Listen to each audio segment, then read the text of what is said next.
Shalom Bapak Ibu, bagaimana kabar Anda hari ini? Semoga kita semua masih dapat menikmati suka dan menikmati duka yang silih ganti kita rasakan sampai saat ini. Bapak Ibu, saya yakin setiap kita pasti pernah melakukan perjalanan ke sebuah daerah atau ke sebuah kota tertentu.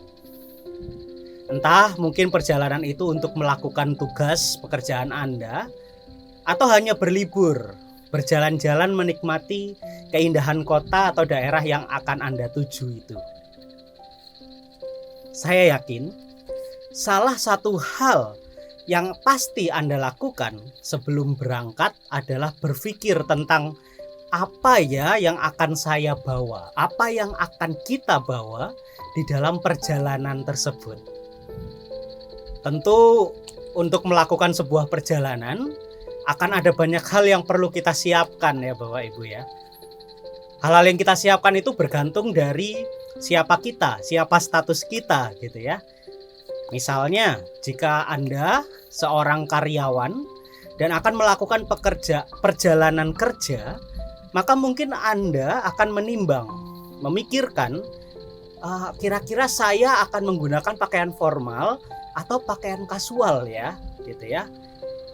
Dan mungkin Anda juga akan memastikan perangkat serta barang-barang apa saja yang harus Anda bawa ketika Anda akan pergi ke daerah tersebut untuk melakukan pekerjaan dan tugas Anda. Nah, misalnya jika Anda seorang wisatawan, Anda akan melakukan liburan ke luar negeri misalnya, maka Anda akan menimbang perlu berapa banyak uang cash ya yang akan saya siapkan, atau perlu berapa banyak uang yang perlu saya tukar dulu nih sebelum saya berangkat ke negara itu. Atau misalnya jika Anda suka mendaki gunung gitu ya, berpetualang di alam liar, mungkin Anda akan menimbang, oh berarti saya harus bawa bekal berapa banyak ya, bekal makanan sekian banyak, minuman sekian liter.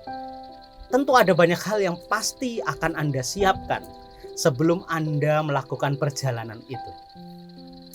Nah, Bapak Ibu, para murid, dalam teks Alkitab yang kita baca hari ini, Lukas 9 ayat 1 sampai 6, itu diceritakan di sana sedang diutus oleh Tuhan Yesus untuk pergi berpelayanan ke berbagai tempat, ke berbagai daerah. Nah, uniknya Bapak Ibu, tidak seperti kita yang selalu sibuk mempersiapkan diri dengan memilah dan memilih barang-barang bawaan.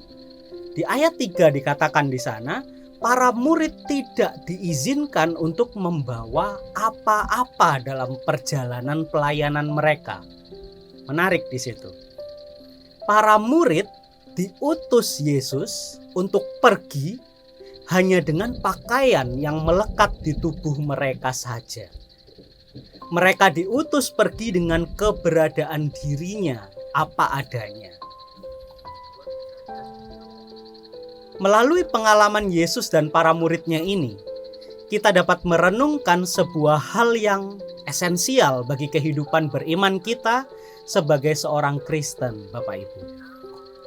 Perintah Yesus bagi para murid untuk tidak membawa apa-apa bukan berarti sebuah perintah untuk mengabaikan berbagai persiapan.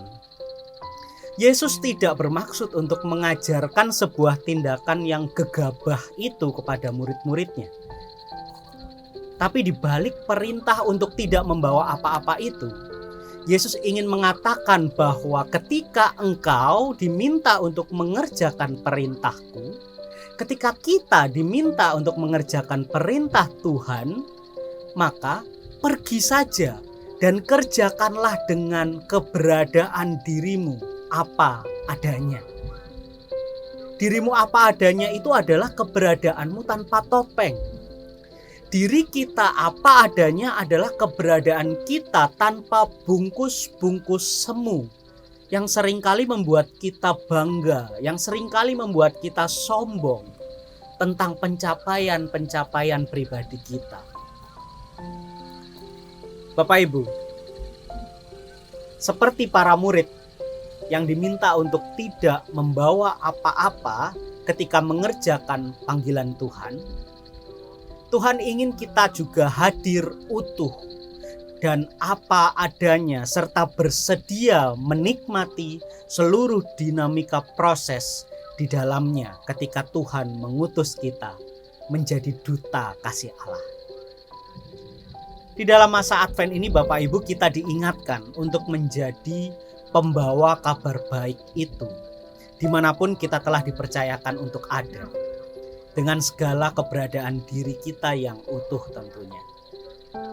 Satu hal Bapak Ibu yang dapat kita lakukan di masa Advent ini adalah membagikan berkat dalam bentuk kutipan-kutipan teks khotbah atau kutipan renungan, atau bahkan mungkin lewat potongan-potongan video khotbah yang memberkati kita secara personal.